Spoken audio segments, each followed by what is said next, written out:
Hey guys, it's Bryn Berger with the Mama on the Rocks, and we are here with our weekly expert for our extreme parenting community. And I should have had like a queued up, like, let's talk about sex theme song in the back.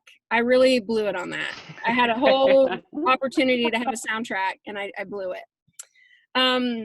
So I have been reading a lot about building my own confidence and intimacy. And that made me feel like anything I think of, surely I'm not the only one, right?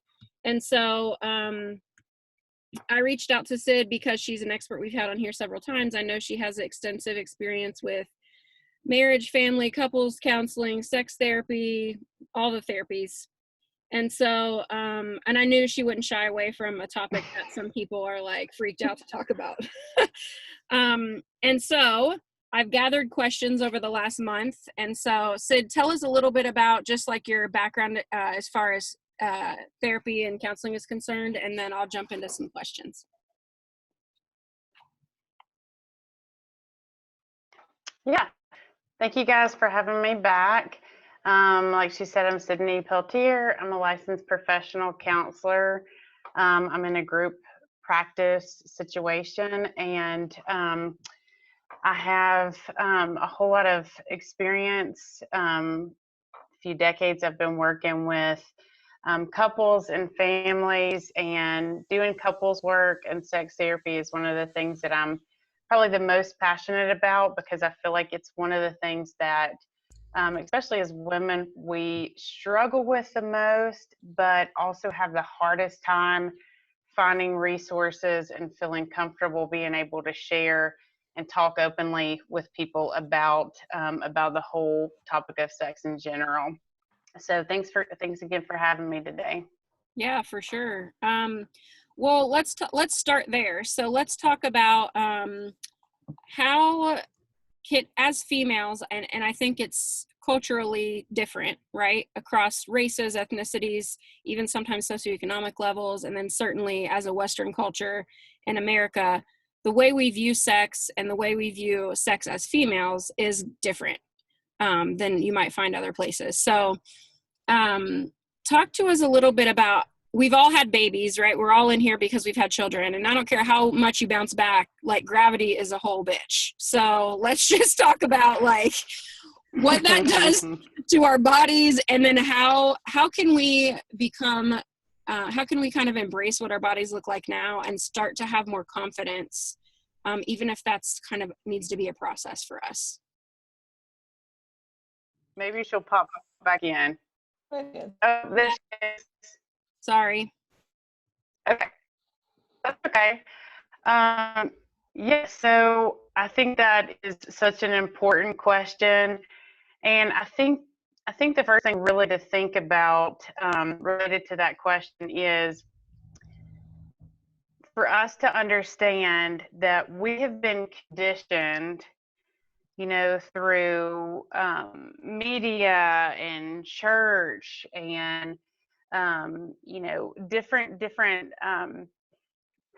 places in our life. We've been conditioned to feel a certain way, think a certain way about our bodies. And we have to recognize that we have been conditioned to compare ourselves to a standard that doesn't really exist, but puts us in this place where we constantly feel basically less than and don't feel good enough.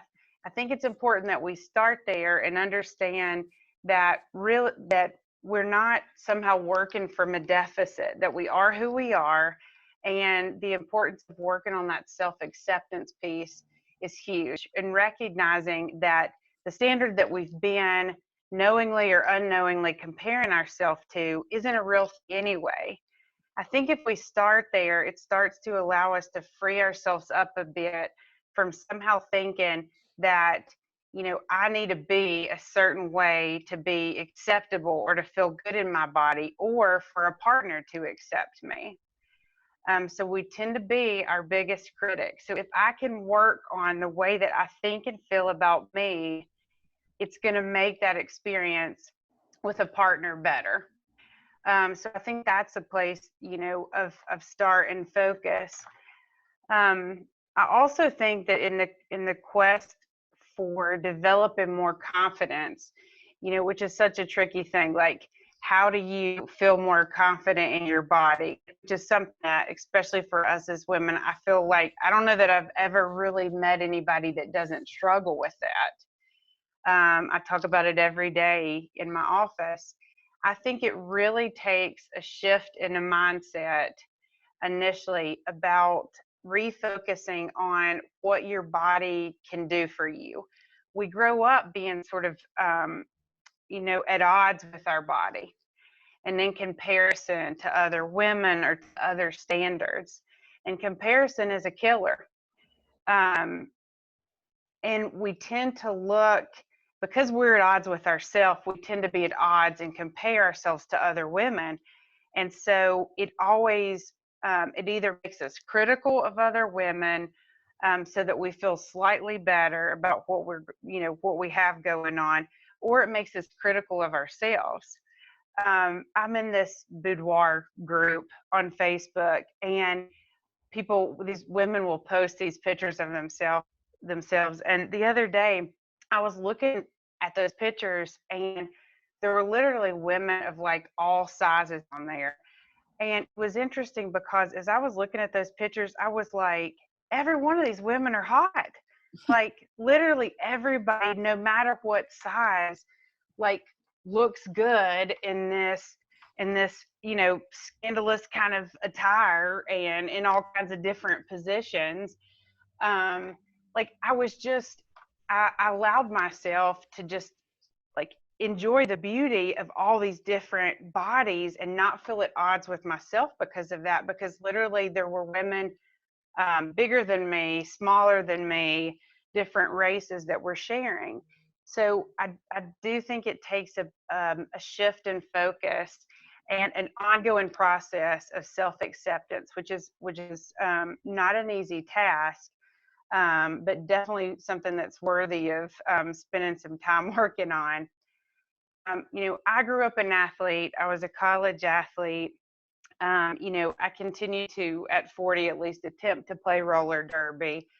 And, for me, what I truly believe, even if you do not like exercise or sports, I truly believe that if we focus on what our bodies can do for us instead of being against us somehow, I feel like that frees us up a bit, to feel more comfortable in our bodies.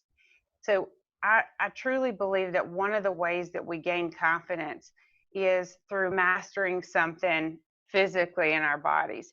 It doesn't have to be roller derby, like for some reason that's what I decided to do, but even if it's like going to the gym or walking or having some sort of challenge, like being able to experience your body in a different way, even if it's really subtle and low key, I think that it can be the start of appreciating our bodies more.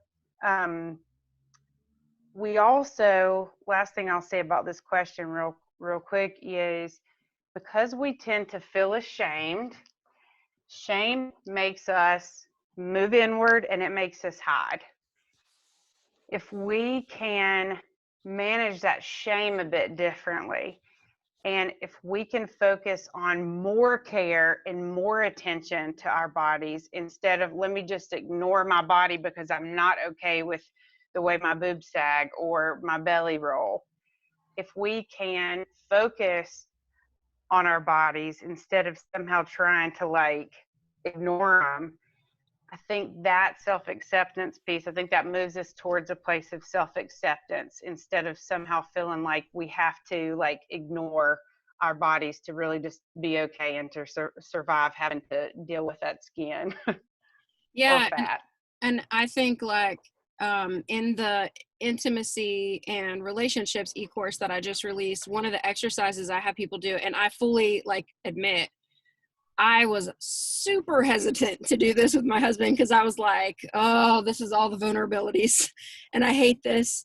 But it's like, it asks you to like choose one or two things about your physical appearance, about your body, that you feel uncomfortable with or that you feel ashamed of, and ask your partner to tell you honestly what they think about that particular part of your body. And it's vulnerable because what if they say they hate it too? But also, what if they say they love it, and can you accept that? And I know y'all only ever see me from like the shoulders up, but like I'll just be straight, like these hips do not lie. I got a butt for 12 days. Like it is the bottom is a serious business, okay, over here. And I have always hated my legs, even though I've been an athlete my entire life. And so I have never worn shorts. Like that is no, ain't happening. And Spence said something about loving my legs, and I was like, this man is 100% blind. Like we need to get him to an eye doctor like yesterday. But I promise you, he would not lie. Like he was totally sincere, and I just had to really sit on that for a minute. And it was really powerful to me. And does it mean that I want to go out in a miniskirt? Absolutely not. But it was really empowering because it didn't make me feel as much like I have to cover all these things up. Like turn off the lights, put on some goggles, also give me all the covers, and I'll wear sweatpants. And just like, are there crotchless sweatpants? Is that like a thing? Like, because I feel like I would have those if that was a thing. So I would really recommend you guys do some things like that. If there are areas that where you struggle, ask those honest questions of somebody you trust. Another question we had, which I think is true of everyone, but parents, especially extreme parents, probably even more. Many times we are going to choose survival over intimacy, and that might look like sleep or eating dinner at 11 p.m. because we fed everyone else, and then bedtime was a disaster, and now we're just now getting to eat. And so like we're out touched, we're over it, like get away from me, no thank you. So when sex just isn't going well between you and your partner, maybe it's because it's been too long or, you know, any number of things. What are some ideas, some practical things we can try to just get that intimacy back? Not even necessarily sexual intimacy, but some sort of connection. Well, I think that at some point in your relationship, you know, usually it's more toward the beginning, if that spark has been there, then you absolutely can do some things to reignite that. What you said about frequency is very relevant, and I'll just kind of start there. I'm a fan of frequency, mainly because I think sex is very, beyond just sort of pleasurable, sex is also very healing and therapeutic. It is also a huge resource, a huge way to resource your marriage and to connect and to not feel alone in the world. Like to not feel alone in the world when you're doing dishes or, you know, all the dirty laundry or whatever. So, but one of the things that happens with couples is because we're tired and busy and have so much going on, is that we tend to negate ourselves and our relationships and sort of put those things on the back burner because our kids tend to get our attention and our focus, which isn't healthy, but we feel like it's necessary. But I think that couples who maintain some sense of frequency, and I'm not saying that in a like dutiful, like, you know, put it on the calendar, like you've got to do this, like it's just another task. I'm not saying that. Like, I'm saying that if you try to maintain some frequency and think of it as self-care or as something that's helpful for your relationship, the better it is for providing, the better it is at being a resource for you and your partner in your relationship. And the more connected you're going to stay. I think when people stop having somewhat regular sex, the more and more you start to kind of turn away from your partner, the more problems that you have. I always tell people that, and the harder it is, honestly, to get back into the routine of it, because people who go long periods of time, you know, 6 months, a year, and then try to attempt to have some sort of intimacy or sex life again, you know, people tell me they feel like they're having sex with a stranger. It's awkward. and uncomfortable. And then so once people have that experience and there's all this anxiety, then people tend to kind of avoid each other again. So if you try to maintain some sense of frequency, and that's different for every couple, doesn't have to be every day by any means, but trying to keep some amount of frequency there is going to be helpful. This is an easy one. True or false? Semen is actually beneficial if you have anxiety. Yeah, yes, true. This is true. It is like an antidepressant, and it is very helpful for our bodies, very relaxing. I promise you, there's research about this. It is not just some sort of lie that a man made up and told a bunch of people just to get women to have more sex. I was going to say really quick too, related to your last question, is in terms of bringing the spark back. All couples go through a period where, you know, they get out of the habit and frequency changes. And one thing that is probably the most helpful in kind of reigniting that spark is start talking more about sex. Like, if that's all you remember about what helps to bring the spark back, start talking more frequently with your partner about sex, whether it's sending messages or just like having conversations about it. Even having conversations about, like, all right, what's hot, what do you enjoy, what's not, like, you know, what would you like for our relationship to look like? You know, if you could, you know, just kind of script out your ideal sexcapade, like, what would that look like? So because obviously by just starting talking about that more, it tends to connect people. And basically it also inevitably serves the purpose of foreplay. Right. Yeah, and I think as far as the difference in female and males and how we're conditioned to believe about sex and about our bodies, I think in a lot of ways, females are taught, especially if you grew up in any kind of religious background, that we're to be subservient to our husbands and sex is really about their pleasure. And so there's some shame, like you talked about, associated with us seeking any kind of pleasure for ourselves, which I could do a whole dissertation on that.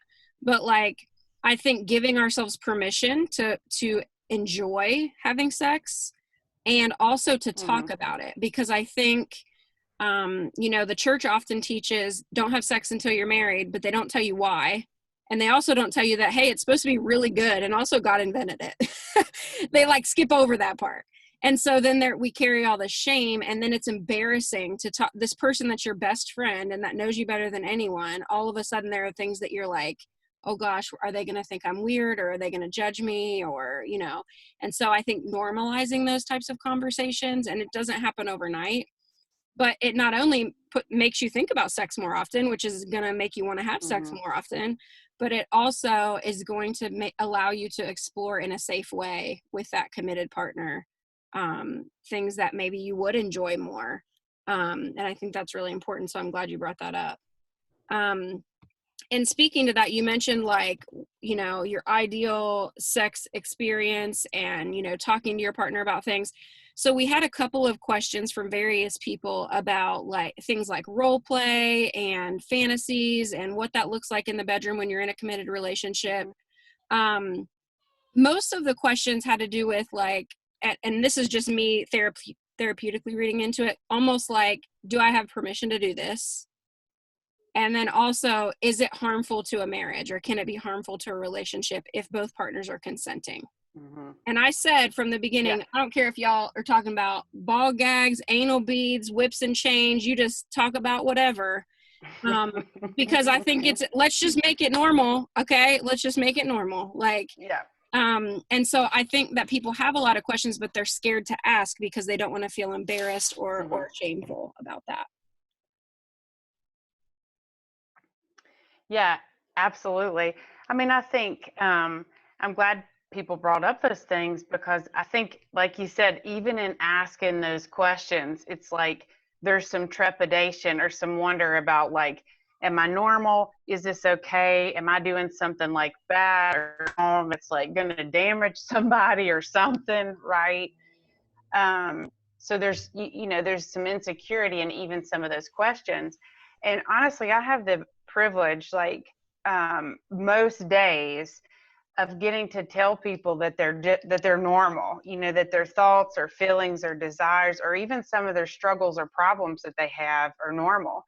I mean, I cannot tell you how many conversations that I have had with male clients that I am the first person that they've talked to about having like occasional issues with erections. And there's so much shame around it. And, I had a client in the past who had some issues with erections, and like literally it's like it like halted their sex life because he did not there was so much shame because he did not realize how normal that was. And so I feel like it's a privilege being able to have to help people navigate through some of these issues. But sexuality is on such a continuum in terms of pleasure, what's okay with people, what's not okay with people. Intimacy itself is really about safety and vulnerability. It's kind of this dance of safety and vulnerability, right? So, if anything, if there were to be something that could potentially damage a relationship or damage trust, it's around the issue of safety and consent. And so, what might be okay for me today might not feel okay a week from now.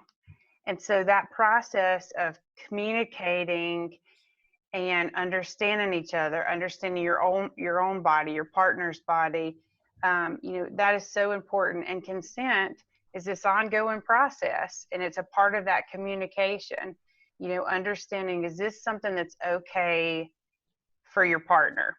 Um, you know, it's you may think that you're on the same page about something, but that's the importance of ongoing communication, is creating that safety. And I think it's always important to.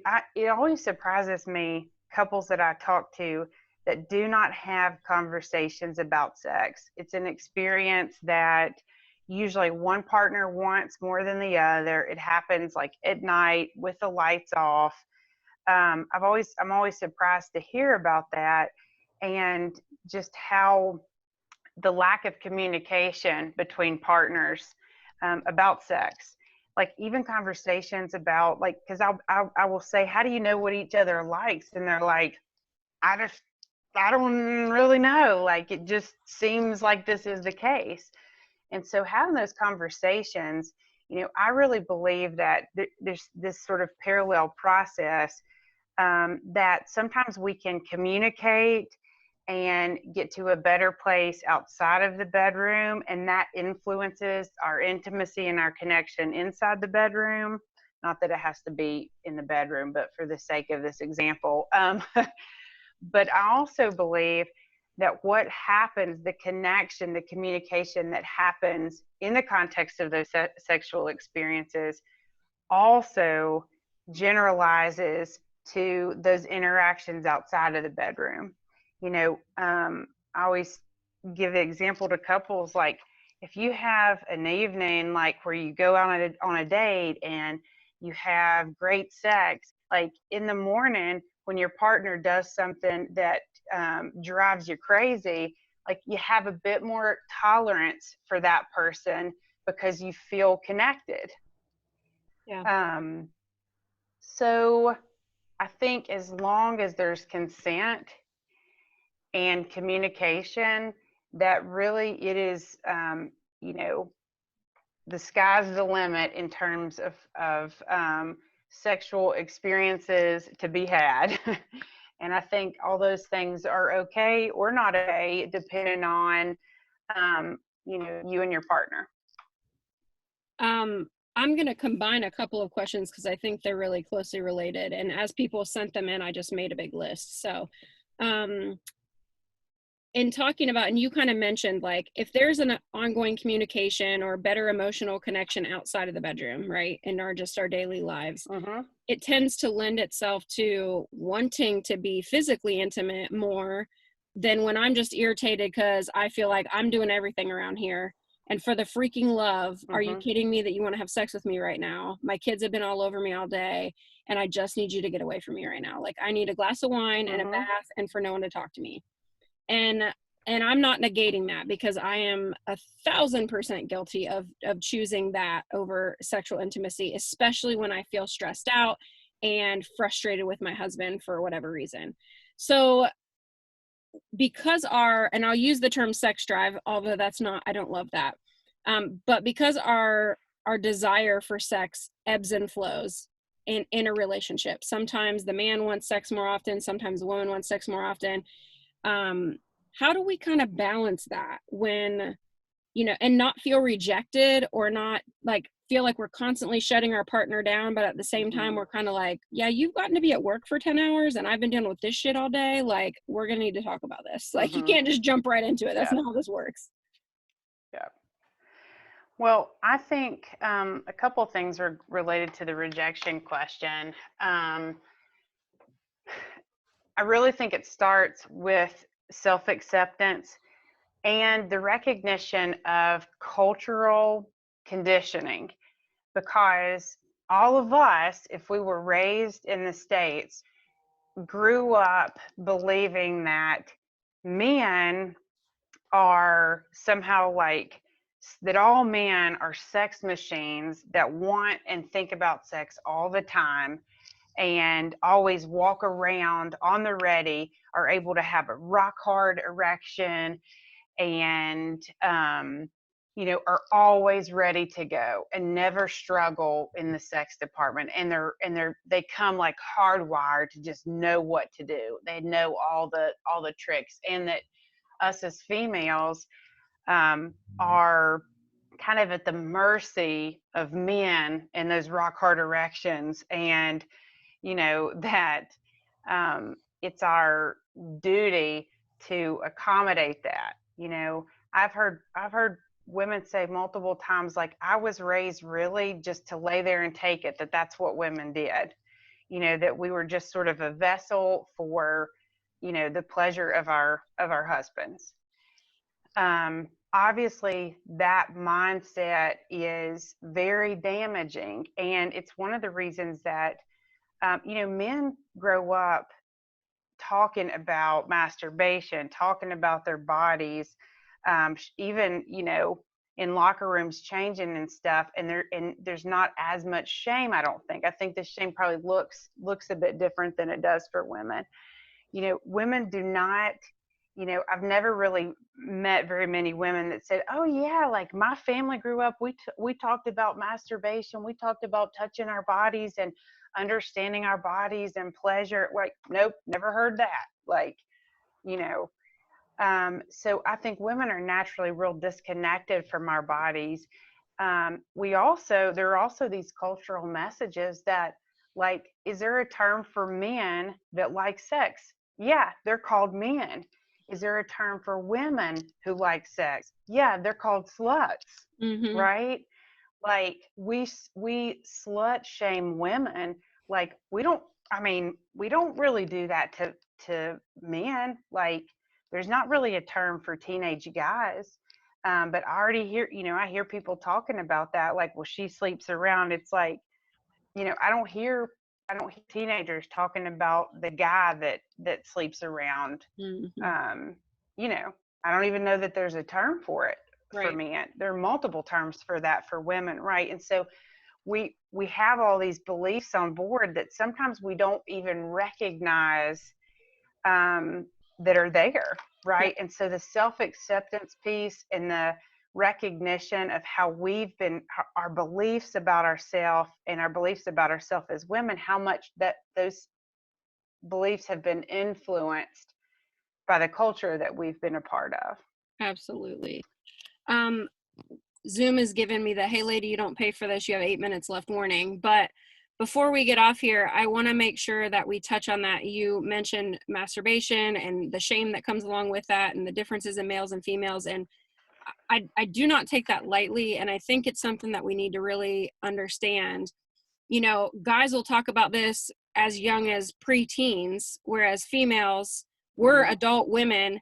And how many of us have friends that were close enough to that were really honest about anything sexual that's going on? What outside of maybe making a passing joke, right? We don't talk about that. That's not normalized. So one thing I would encourage you, at the risk of sounding like the person that sounds like the weirdo, is I mentioned this in that e-course, that intimacy e-course. I read the book Come As You Are, and you can actually access the link from the Mama on the Rocks website. There's, what's the Nadia Bolz-Weber book that you love? Shameless. Shameless. And then there's another one, The Body Is Not an Apology. Those 3 books are solid gold as far as embracing you. And I'm talking about, these women are all sizes, like legit all sizes, different ages, very educated, and talk from a very like just open-minded perspective. But I would really encourage you guys to, like, this sounds really elementary, and Sid, I'd love to hear what you have to say about this, but like, have you looked at your body? Because I feel like I ignore my body. I'm like, mirror, nah, like, let me throw some clothes on. I almost never know what I look like when I leave the house, and I don't care. I sure as heck don't look at myself naked. And so I think basic anatomy is something that adult women don't even know about. And so I hear people that are more open-minded, or maybe more like left wing, to say, so to speak, as far as that's concerned, and they're very comfortable, and so they know what they want. They're comfortable talking about it, this and that. And I'm like, I don't even know what part is what. Like, I don't even really know what does. I know where my babies came out of. That's pretty much the extent of it. And so I think that's like a very basic, like, step one, because if you don't know what gives you pleasure, then how can you, you're always only going to be concerned about your partner, and that's bull crap. Like, there's 2 people there. So can you, we got 6 minutes, like, speak to that, because we're allowed to feel good. That shouldn't be shameful. Yeah. I mean, if you want sex to be more enjoyable, you have to know what you enjoy, right? And so I think it's important to spend time figuring that out for yourself, so that you then can communicate that to your partner. I have women ask me, you know, like, I don't really, you know, that they don't really feel like they have a real strong libido, or aren't very interested. Like, how can they get more, you know, make it more pleasurable for themselves? And the biggest thing that I always say really is ownership. First of all, like, knowing your body, knowing what it feels like to be touched in different ways, whether, you know, you're doing that alone or with a partner, and spending some time taking things slow, really kind of understanding, like, do I like to be rubbed on the back? Like, do I like my boobs touched? Like, all of those things, really being able to answer those questions for yourself. And I think ownership is the key to making the sexual experience better for yourself. Because women, again, and that was what I was saying with the cultural, you know, the cultural implications, we feel like we're at the mercy of somebody else's process, that this is about somebody else. Like, we've really been trained that way. I think if you take on that sexual experience, or initiate that sexual experience, and you talk about what you want and what you like, that can be a game changer. And even, like, also with the issue of libido, you know, I tell people that, like, even if you don't feel like having sex, if you give yourself 5 minutes, like, within 5 minutes, you're going to probably feel more like having sex once you engage the process and allow yourself to be be in that moment. So sometimes it's just like showing up for the moment, and being willing to give yourself a chance to relax and to warm up to being present. And then, like, you got it. You're probably okay once you are in a place of sort of owning that experience, showing up for that experience, and allowing yourself to connect and be in that moment, be present in that moment. And I would say too, I would add to that, to give yourself permission to do it for yourself, because I think as females, and I'm super guilty of this, I'm like, all right, I've told him I had a headache the last 3 days, so I guess I better just show up for this. Or I don't want to hurt his feelings or make him feel emasculated because I'm saying no, or because I'm telling him, hey, that doesn't actually feel good, or I don't really care about that. But truthfully, the Mm-hmm. more honest you are, that's actually quite empowering for the man, because then they realize, oh, I can really make her feel happier if I do these things. So it's almost Yeah. like this perspective Yeah. shift of owning what makes you feel good, and feeling confident enough to give yourself permission to share that. Mm-hmm. And yeah, there's a lot of power in that. I think that's awesome. The last thing I'll say about it Well, is, that's go ahead. Well, I was going to say, if you all haven't read that book, The Body's Not an Apology, I won't get into the details of the book, but it's like there are so many ways that we tend to apologize for ourselves or make ourselves less than, whether we're at the mercy of somebody else or we feel like we kind of have to hide or cover ourselves Mm-hmm. to be more okay. And that's that self-acceptance piece. Mm-hmm. And it is and that's such a way to develop more confidence. And yeah, your partners like to hear what you like, because everybody does want to make sure that their partner has a good experience. Like Mm-hmm. you feel good when your partner has a good experience. Yeah. It's getting ready to cut me off here, but I want you guys to know the Relationship and Intimacy e-course. Get it. There's really good exercises in there, and it also talks about what pumps your sexual brake pedal, especially as females. So like, if I'm afraid my kids are gonna bust up in the door, I'm gonna lock that door, or I will be so distracted, ain't nothing happening in there. So even simple steps like that will help better prepare you to be in a mindset where you can be present, and that presence is so important, whether you're by yourself or with your partner. Sid, thank you so much for taking time to talk to us about a sensitive subject that we all should be talking about more, I think, and normalizing more, both as females Yeah. and moms, for sure. All right, I'm gonna press stop. I love you guys. I hope you have an awesome week. Go have some sex, okay? Don't think about me, it'd be weird. Bye.